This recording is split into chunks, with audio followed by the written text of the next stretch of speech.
नमस्कार and welcome back. America ने कल रात तबीयत से चाइना की वाट लगाई है। अकेले नहीं, साथ में जापान को जोड़ लिया, साउथ कोरिया को जोड़ लिया और खुद भी उसने कोई कसर नहीं छोड़ी।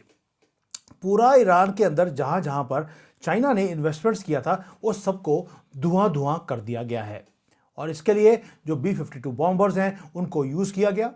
इसके साथ साथ जो 6 एयर बेसिस थे, ईरान के अड्डे थे जो मेजर वाले, उनको उड़ा दिया गया है। इस सब का सिग्निफिकेंस क्या है, चाइना के साथ इसका रिलेशन क्या है, और यहां तक कि जो जापान है उसने भी अपने हथियारों को बनाना और डिप्लॉय करना और भी ज्यादा तेजी से शुरू कर दिया। आज बात करेंगे वो चीजों की जो मीडिया ने कवर नहीं किया, और साथ में जो डूम्सडे का प्लेन है, जो जब बिल्कुल ही अंत में वॉर आने वाला होता है, इसको उतारा जाता है पूरा डेवस्टेशन करने के लिए, उसको भी उतार दिया गया। ये सारे के सारे जो मुद्दे हैं आज बात करेंगे। उसका रीजन है चाइना जो अपना एक नया ही वर्ल्ड ऑर्डर बनाने की कोशिश कर रहा था, उसको कोलैप्स कर दिया अमेरिका ने बड़ी प्रिसीशन स्ट्राइक्स के साथ। 10 साल से बेजिंग ने एक ही काम किया कि ईरान को परोसता रहा, वहां पर बेसिस को सपोर्ट करता रहा, यहां तक कि क्रिएट भी किया। सबको मिट्टी में मिला दिया है कल अमेरिका ने। अमेरिका के जो B-52 बॉम्बर्स हैं वो पहले तो पहुंचे कहां पर, यूके में, और यूके से पहुंचे वो ईरान में और जाकर सबको धुआं किया है। इजराइल साथ में जुड़ गया।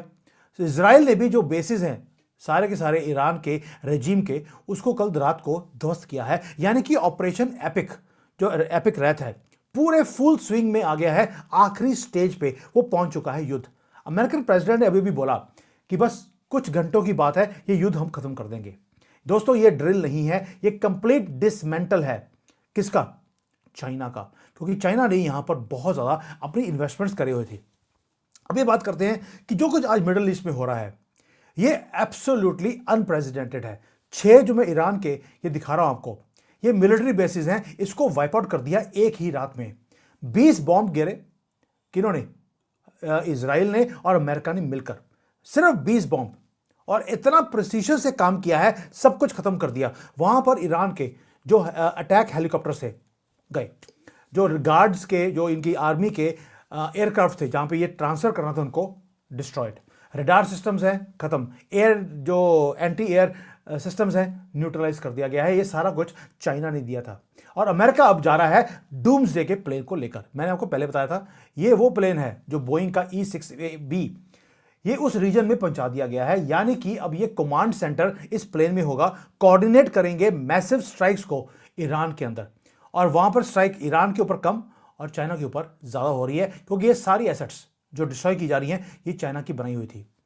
यानी कि अब क्या हो रहा है, एक जो ईरान के अंदर जहां जहां पे सपोर्ट था चाइना का, एक एक करके चुन चुनकर उसे खत्म किया जा रहा है। आखिरी कुछ सबमरीन्स रह गई थी, उसे भी समंदर के नीचे पहुंचा दिया।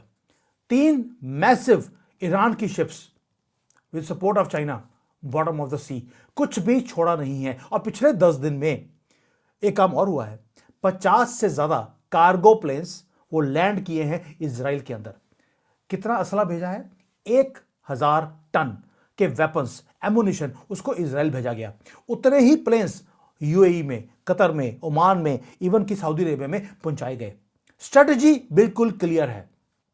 पहले होता था कि ईरान को बोल दिया प्लीज युद्ध बंद कर दो। अब वो एरा ऑफ अपीजमेंट वो खत्म हो गया है। और जो मोस्ट शॉकिंग पार्ट ये है कि अब तो जो ईरान है उसे ये समझ नहीं आ रहा हम करें क्या। पहले आपको याद होगा एक न्यूज आई थी कि जो खमेनी का बेटा है मौज तबला, उसको इन्होंने न्यू सुप्रीम लीडर बना दिया। फिर न्यूज आई उसको मार दिया है। फिर तीसरी न्यूज आई उसको जख्मी हो गया, वो अभी मरने की कगार पे ऊपर है। लेकिन अभी न्यूज आई कि ईरान ने दोबारा से मरे हुए आदमी को दोबारा से न्यू सुप्रीम लीडर बना दिया। अभी आधे घंटे पुरानी न्यूज है कि दोबारा से मौज तबला, वैसे उसका नाम मौज तबा है, हम थोड़ा सा मजे मजे में तबला बोल देते हैं इसको, क्योंकि इनके यहां पर ना तो मौज अलाउड है ना ही तबला बजाना अलाउड है, लेकिन नाम में मौज तबला है। अब अभी पता लगा आधे घंटे पहले अमेरिका ने और इजराइल ने मिलकर जहां पर वो बैठा हुआ था जख्मी हालत में, वहां पर दोबारा से अटैक किया है। अभी यह पता नहीं लगा कि और जख्मी हुआ है, मर चुका है, या जो ये खमेनी पार्ट 2 बनने की राह के ऊपर है। स्टेट मीडिया जो उनकी ईरान की है वो क्या बोल रही है? वो ये बता रही है कि वो सीवियरली इंजर्ड है जो स्ट्राइक्स हुई थे पिछली बार। इस बार वो बचा कि नहीं बचा अभी पता नहीं है, और कई बार तो ये पता लगा है कि वो बिल्कुल मरने के कगार के ऊपर है, वो रिपेयर नहीं हो सकता, उसको इतनी बुरी तरह से फाड़ दिया गया है, यानी कि इतने होल्स हो गए हैं, उसको ये नहीं पता कि सांस कहां से लेना है और पादना कहां से है। ये मूवी का डायलॉग है। अब जो इन्होंने डिक्लेयर किया है वो क्यों है? वो डिक्लेयर इसलिए किया मौज तबला को, बेशक वो मर भी गया हो, ताकि पूरी कंट्री इकट्ठा होगी और उनको पता लगेगा कि कौन हमारे साथ है, कौन अगेंस्ट है। अमेरिकन प्रेसिडेंट क्या बोलते हैं?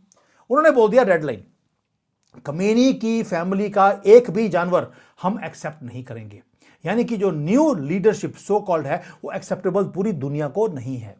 और अगर तेहरान ने अमेरिका की बात मानने से मना कर दिया कि मौज तबला को हम एक्सेप्ट नहीं करते, तो एक ही काम होगा, उसके बाद इसको भी मार दिया जाएगा। जैसे खमेनी 1 को मार दिया गया, खमेनी 2 को भी मार दिया जाएगा। ये यूनाइटेड स्टेट्स ने डिक्लेयर कर दिया है और उन्होंने बोल दिया हम हेजिटेट नहीं करेंगे आपकी पूरी कंट्री को खत्म करने के लिए। इसलिए ये जो मैसेज था, ये जो एयर बेसिस को या मिलिट्री बेसिस को तबाह किया गया है, वो एक मैसेजिंग था। एक रात में ये सारा काम हुआ है और साथ में डूम्सडे का प्लेन वो वहां पे पहुंचा दिया।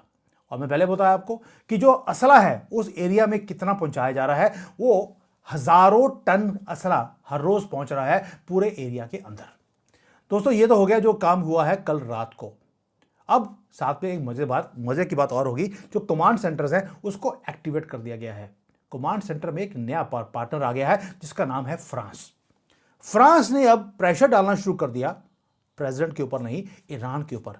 अब लोगों को यह समझ नहीं आ रहा कि ईरान के अंदर प्रेशर डालें तो डालें कहां पर। फ्रांस ने पहली बार बोला है ईरान को कि आप युद्ध बंद कर दीजिए, बैठ के टेबल पे बात कर लेते हैं, वरना तुम्हें खत्म कर दिया जाएगा। फ्रांस बोल रहा है। लिब्रांडुओं के जो सरबराह हैं आज उनको सरेंडर करने के लिए बोल रहे हैं, जो बोलते थे ये मुस्लिम वर्ल्ड वाले हम तो लुल्ला के बिना कहीं भी सरेंडर नहीं करते, अब वो सरेंडर की बातें बोल रहे हैं। नाउ एक काम और हुआ है जो आपको समझना पड़ेगा। मार्को रूबियो ने एक और काम किया। मार्को रूबियो वो बोलते हैं कि पहले होता था कि इनको बोलते थे कि भैया आप युद्ध मत करो, हमारे लोगों को आपने किडनैप कर लिया, उनको छोड़ दो। अब वो काम हम खत्म कर देंगे। साथ में अमेरिका ने डिक्लेयर कर दिया कि ईरान एक टेररिस्ट कंट्री है। ये पहली बार ऑफिशियल स्टेटमेंट है अमेरिका का कि Iran is a terrorist country, और जो कंट्रीज इसको सपोर्ट कर रहे हैं वो भी टेररिस्ट है। अब ईरान को सपोर्ट कौन करता है? उसको करता है चाइना, उसको करता है रशिया। भारत सिर्फ बिजनेस करता है, हम ईरान की गवर्नमेंट को सपोर्ट नहीं करते। यानी कि अब इन्होंने रशिया को, चाइना को, ईरान को और नॉर्थ कोरिया को एक टेररिस्ट रिजीम डिक्लेयर कर दिया है। साथ में ये बोल दिया कि ईरान हमेशा क्या करता था कि इन्होंने अमेरिकन लोगों को पकड़ा, उनको हॉस्टेज बनाया, जेल कर दिया और उसके बाद नेगोशिएट करते थे एज अ बार्गेनिंग चिप। वो जो डिप्लोमेसी की गेम है वो हम ऑफिशियली अब फिनिश कर रहे हैं परमानेंटली। आपको याद होगा कि 1979 में हमेशा ही 1979 से लेकर अब तक एक शैडो वॉर था जो ईरान लड़ता रहा पूरी दुनिया के साथ, ये जानवरों को क्रिएट करके। अमेरिका बोलता है इनकी जो कैपेसिटी है ये सारे उग्रवादी क्रिएट करने की, उसको ही हम खत्म करने वाले हैं। जो मिसाइल्स बनाते थे उसको भी हम खत्म कर रहे हैं। यानी कि एक एक कर इनकी आर्मी, इनकी एयरफोर्स, इनकी सबमरीन्स, इवन की इनके जिहाद क्रिएट करने की जो फैक्ट्रियां हैं उसे डिस्ट्रॉय किया जा रहा है। ये डिक्लेरेशन है अमेरिका की कि नॉट एनी मोर। अब दूसरी तरफ से जो एफबीआई है उसको भी एक्टिवेट कर दिया। एफबीआई क्या कर रहा है? युद्ध में एफबीआई का नाम कभी सुना आपने? ये पहली बार है कि एक युद्ध के अंदर एफबीआई को एक्टिवेट कर दिया। वो क्यों? एफबीआई इसलिए कर रही है कि कुछ लोग हैं ईरान के अंदर जिन्होंने, एक अमेरिकन था रॉबर्ट लेविंसन, उसको किडनैप कर लिया था और उसको हॉस्टेज बना के रखा। अब एफबीआई को वहां भेजा गया है। जिन जिन लोगों ने इसको बंदी बनाया था, 13 साल वो ईरान की जेल में सड़ता रहा। यूनाइटेड स्टेट्स बोलता है कि अब हम डिफेंसिव नहीं है, जिन्होंने उसको पकड़ा था उन सबको भी खत्म किया जाएगा। यानी कि चाइना की वाट लग रही है एक तरफ, दूसरी तरफ ईरान के अंदर जो दुश्मन थे अमेरिका के, उनको भी डायरेक्टली हंट किया जा रहा है। अब आते हैं चाइना के ऊपर, क्योंकि बात चाइना से शुरू हुई थी। दोस्तों एक रिपल इफेक्ट होता है जब भी कोई चीज होती है। कम्युनिस्ट पार्टी आज डरी हुई है क्योंकि उन्होंने पूरा अपना जो फोकस था वो ईरान के ऊपर रखा था। और ईरान को क्यों यूज किया? क्योंकि उसे मालूम था कि ईरान की दुश्मनी अमेरिका के साथ है। चाइना चाहता था कि ईरान हमेशा ही अमेरिका को एक एंगेज करके रखे किसी युद्ध के अंदर, ताकि अमेरिका की जो डोमिनेंस है मिडिल ईस्ट के अंदर उसको चैलेंज किया जाए। वो पूरी की पूरी स्ट्रैटेजी जो पिछले 10 साल से चल रही थी आज मिट्टी में मिल चुकी है। अभी क्या हुआ, जो फॉरेन मंत्री हैं चाइना के वांग यी, वो एक प्रेस कॉन्फ्रेंस में गए। प्रेस कॉन्फ्रेंस में उसे पूछा गया कि भाई how do you see Iran war. आप देखिए चाइनीज हमेशा एक एरोगेंस होती है जब वो बात करते हैं। इस बार वांग यी की जो बॉडी लैंग्वेज है उसके अंदर बिल्कुल भी, आप जाके इंटरनेट पे चेक कीजिए, बिल्कुल शोल्डर्स नीचे गिरे हुए हैं and arrogance has already gone. और साथ में उन्होंने कंफर्म किया कि यूएसए और चाइना की आगे जाकर एक मीटिंग होने वाली है 31 मार्च को, और दोनों कंट्रीज एक ही टेबल पे ऊपर बैठ के बात करेंगी। लेकिन उन्होंने साथ में ये बोल दिया, ही बैक्ड अवे, कि भाई जो कॉन्सेप्ट था कि यूएसए और चाइना मिलकर ईरान के ऊपर गवर्नेंस करेंगे, वो बात खत्म कर दी। यानी कि चाइना का जो मंसूबा था कि जहां जहां पे प्रॉब्लम्स हैं वहां पे चाइना और अमेरिका इकट्ठे मिलकर वहां पे काम करेंगे, वो काम खत्म हो गया। अब यानी कि एक बात तो कल कंफर्म्ड है, पाकिस्तान के अंदर भी अब यही होगा जो आज ईरान के अंदर हो रहा है, कंप्लीट डिसमेंटलिंग ऑफ जिहादी नेटवर्क। वहां पर भी चाइना चाहता था कि वहां पर उसका स्टेक हो, वहां पर भी खत्म। यानी कि चाइना अब रिट्रीट ले रहा है। क्यों? क्योंकि उसने देख लिया जो मैसिव एक बॉम्बार्डमेंट करी है, जो अमेरिका ने अपनी पावर दिखाई है मिलिट्री की, पूरा ट्रांसफॉर्म कर दिया पूरे ईरान को। लीथल रिजल्ट ओरिएंटेड जो मशीनरी अमेरिका लेकर आया है, उसको देखते हुए चाइना को पीछे हटना पड़ा। और आज क्या हो रहा है, अमेरिका ने एक ही काम किया कि जितने वहां पर पैसे बनाने के रास्ते थे ईरान के, ताकि जिहादियों को पैसे दिए जाए, टेरर ग्रुप्स के पास पैसे नहीं है, वो बैंकरप्ट हो चुके हैं। और चाइना जिन जिनको सपोर्ट कर रहा था, जिस एरियाज को क्रिएट किया था, वो भी तोड़ दिए गए हैं। अब एक और चीज बताता हूं, बड़ी ही मजेदार चीज है। एक एक्सिस था 3 कंट्रीज का, एक्सिस था रशिया का, चाइना का, ईरान का और नॉर्थ कोरिया का। उसे अमेरिका ने कंप्लीटली डिसमेंटल कर दिया है। इतना ज्यादा प्रेशर डाला है इस पूरे अलायंस के ऊपर। ये इसको बोलते थे इविल एक्सिस, और इसका सरबराह था चाइना।